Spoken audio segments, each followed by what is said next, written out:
राधे राधे दोस्तों, जय श्री कृष्णा। तो आज हम खोए से गुलाब जामुन बनाने जा रहे हैं। तो इसके लिए मैंने इतना खोया ले लिया है। ये देखिए, इसका वेट तो मुझे पता नहीं, पर अंदाजे से ये 150 ग्राम के लगभग होगा। ये मैंने घर में ही बनाया था। तो सबसे पहले हम खोवे को कटोरी से अलग कर लेंगे, मावे को।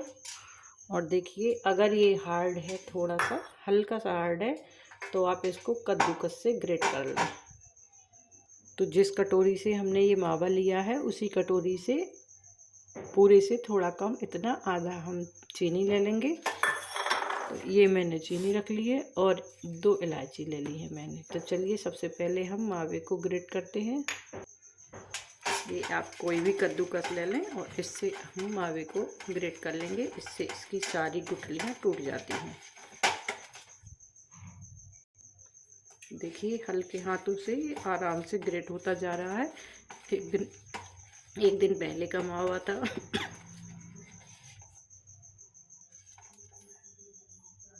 तो अब देखिए, ये 2 इलायची मैं इनको कूट के इनका पाउडर बना लूँगी और छिलके अलग कर दूँगी। तो देखिए, ये छिलके मैंने अलग अलग कर लिए हैं। इनको मैं सीरे में डाल दूँगी पकने समय, और इलायची को कूट के इसका हम महीन पाउडर बना लेंगे।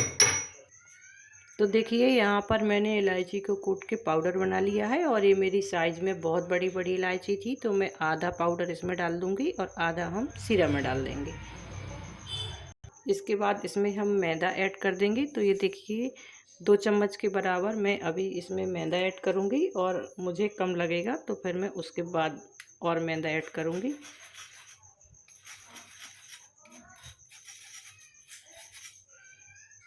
अब आप हल्के हल्के हाथों से मैदा और खोया को मैश करें। और अगर आपको ये डो बहुत टाइट लग रहा हो, तो इसमें थोड़ा सा दूध डाल लें, या आप पानी के छींटे भी डाल सकते हैं। तो इसको हम धीरे धीरे मैश करेंगे। तो देखिए, ये थोड़ा टाइट टाइट लग रहा है। इसमें मैं थोड़ा सा दूध और डाल दूँगी। बस इतना ही हमें थोड़ी थोड़ी करके डालना है। और इसमें मैं कोई बेकिंग सोडा या बेकिंग पाउडर नहीं डालूँगी, क्योंकि मेरा घर का बना हुआ मावा है। और अगर आपका बाहर का मावा हो, तो आप बिल्कुल 1 पिंच या 1 चुटकी बेकिंग पाउडर या बेकिंग सोडा डाल सकती हैं। तो यहाँ पर देखिए, परफेक्ट डो हो गया है और ये बिल्कुल सॉफ्ट हो गया है। अब हम इसको 10 मिनट तक रेस्ट करने के लिए रखेंगे, और तब तक अपनी चाशनी बना लेंगे। तो देखिए, यहाँ पर मैंने एक कढ़ाई चढ़ा दी है, और इसमें अब 3 कप के बराबर शक्कर डाल दूँगी। तो ये देखिए, आपको मेजरमेंट यही दिखाऊँगी। 1 कप, 2 कप और 1 कप, और ये 3 कप। और इतना ही 3 कप के लिए लगभग इससे हम डबल पानी डालेंगे। तो ये 3 कप के बराबर पानी है। 3 कप पानी में और डाल दूँगी। ये पानी डाल दिया है मैंने। और अब हम इसमें थोड़ी सा इलायची का पाउडर डाल देंगे, और ये 2 इलायची के छिलके भी डाल देंगे। अब इसको हम पकने देते हैं। तो देखिए, इसको पकने देते हैं, और इसमें आप चाहें तो केसर के धागे भी डाल सकते हैं। इसको हमें सिर्फ तब तक पकाना है जब तक कि ये शक्कर मेल्ट नहीं होती है और थोड़ा और नहीं पकता है। कोई 1 तार 2 तार की चाशनी इसमें नहीं बनाना है। तो इसको मैं शक्कर घुलने तक पकाऊंगी। तो यहाँ पर सीरा में मैं 2 से 3 ड्रॉप नींबू की डाल दूँगी, ताकि ये जमे ना। और इसको हम ऐसे ही चलाते रहेंगे। और अब देखिए, शक्कर हमारी बिल्कुल मेल्ट हो गई है, थोड़ी सी बची है। किसी भी चीज़ का हम सीरा बनाएं तो ये थोड़ा पीला पीला सा कलर आ जाता है। तो इसको साफ़ करने के लिए आप इसमें थोड़ा दूध डाल दें। हलवाई लोग ऐसे ही करते हैं। तो इससे शक्कर की सारी गंदगी अलग हो जाएगी, और फिर इसकी जो गंदगी है ये ऊपर आ जाएगी। इसको हम अलग कर देंगे। तो अब देखिए, सीरा हमारा बिल्कुल परफेक्ट हो गया है। इसकी जो ऊपर ये जो गंदगी है, इसको हम ऐसे कोई भी आप किनारे से छन्नी लगा लें, और ये सारी निकल जाएगी। ये देखिए, शक्कर वो दूध डालने के बाद ये होता है, सारी गंदगी निकल जाती है। और अब इसको हम किसी दूसरे चूल्हे पे चढ़ा लेंगे, और यहाँ पर बनाएंगे रसगुल्ले। तो मैं इसको इस चूल्हे में ट्रांसफ़र कर दूँगी, और लगभग 2 या 3 मिनट तक और पकाएंगे। तो यहाँ पर जो ये खोवा और मैदा का बाइंडिंग करके हमने डो बनाया था, तो छोटी सी एक लोई काट करके एक रसगुल्ला बना करके देख लेंगे। अगर इसमें कहीं से कोई फटा हुआ नहीं आ रहा, चिकना आ रहा है, तो हमारा परफेक्ट है। तो देखिए रसगुल्ला हमारा बहुत ही परफेक्टली बना है। ऐसे ही आप गोल गोल बना करके रख लीजिए। देखिए बहुत ही आराम से ये बनते जा रहे हैं। 4-6 रसगुल्ला बनाने के बाद एक हम सेंक के देखेंगे। अगर हमारा परफेक्टली बन रहा तो फिर हम सारे बना लेंगे। मैंने इसमें कोई भी सोडा या कुछ भी बेकिंग पाउडर वगैरह नहीं डाला है, बेकिंग सोडा वगैरह। और देखिए कितने सॉफ्ट और मुलायम रसगुल्ले बनके तैयार होंगे। तो यहाँ पर देखिए थोड़ा सा मैंने डालडा लिया है और थोड़ी सा रिफाइंड ऑयल डाल के इसको गैस को ऑन कर दूंगी। और यहाँ पर देखिए इसी छन्नी के माध्यम से जो हमने दूध डाला था, सारी गंदगी निकल के बाहर आ गई है। ये देखिए इसको हम अलग कर देंगे।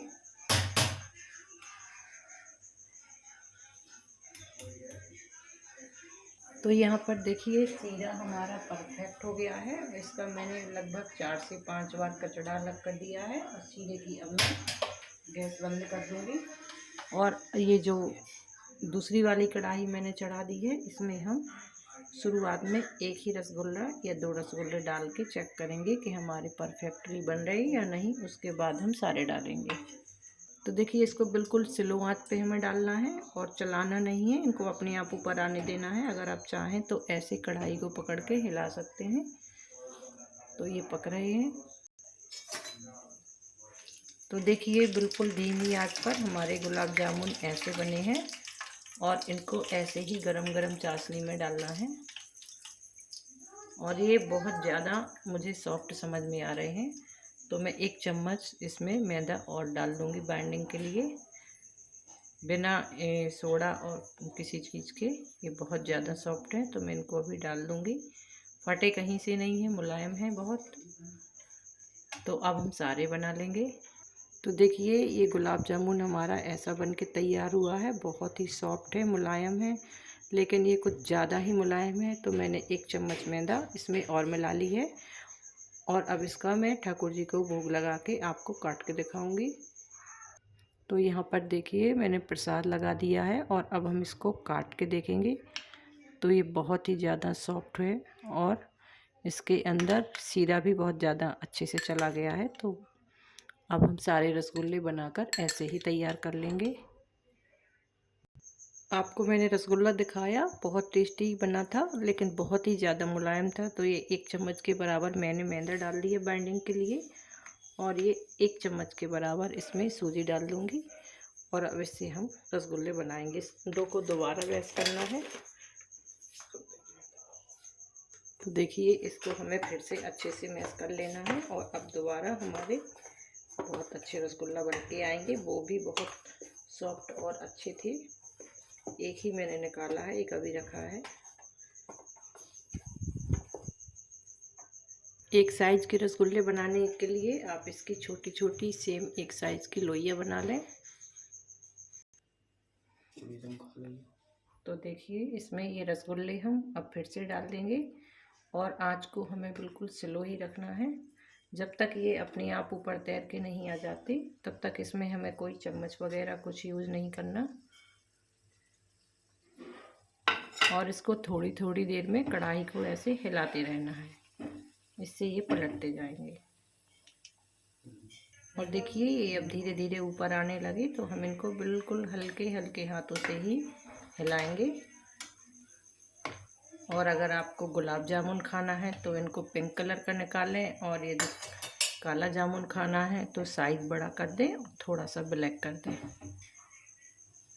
और अब देखिए कितने आराम से ये ऊपर आ रहे हैं तैर के। आंच बिल्कुल हमें स्लो ही करना है और धीरे धीरे इनको ऐसे हल्का सा पुश करके आप थोड़ा थोड़ा राउंड में इनको घुमा दें।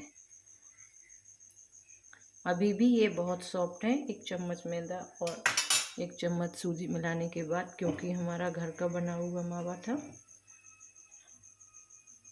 तो यहाँ देखिए बिल्कुल ये इस स्टेज में आप निकाल लें। डार्क पिंक नहीं करना हमें इसको, क्योंकि हम गुलाब जामुन बना रहे हैं। और मैंने आपको पहले ही बताया कि जैसे आपको काला जामुन बनाना है तो थोड़ा इनको और काला कर दें और साइज़ बड़ा कर दें। और अब इन्हें हमें गरम सीरे में ही डाल देना है ताकि चाशनी इनके अंदर चली जाए। और ये बाकी के गुलाब जामुन भी मैं थोड़ा एक एक करके डाल दूँगी, इकट्ठे एक साथ सारे मत डालें।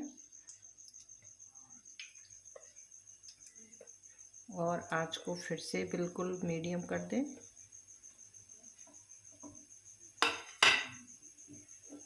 और अभी हमें इसे शुरुआत में चलाना नहीं है। तो ये दूसरी बार के रसगुल्ले भी हम बड़े आराम से धीरे धीरे करके ये निकाल लेंगे।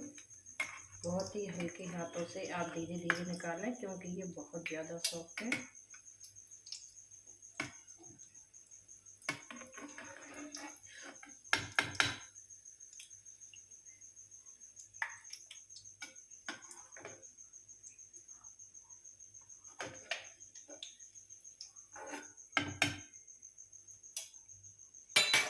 और इन्हें भी अब हमें गरम चाशनी में ही डुबो देना है।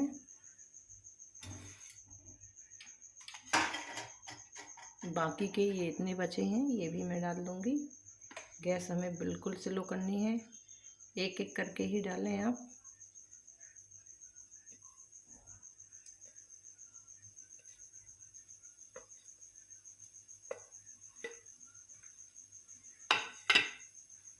तो ये लास्ट के रसगुल्ले भी मैं निकाल लूँगी, इससे पहले कर दूँगी गैस बंद। और ये देखिए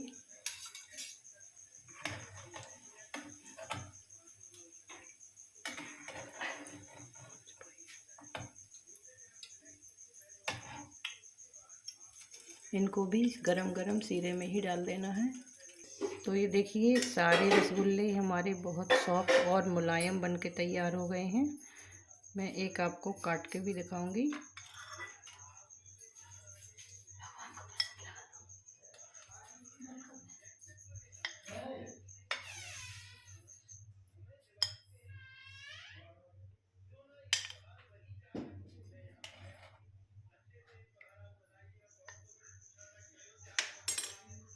और ये देखिए मैं आपको एक छू करके दिखाऊंगी कितने ही मुलायम और सॉफ्ट बने हैं हमारे रसगुल्ले कि ये हाथ से छूने पर भी मुलायम हो रहे हैं। और अभी अभी जस्ट आपके सामने ही डाले हैं।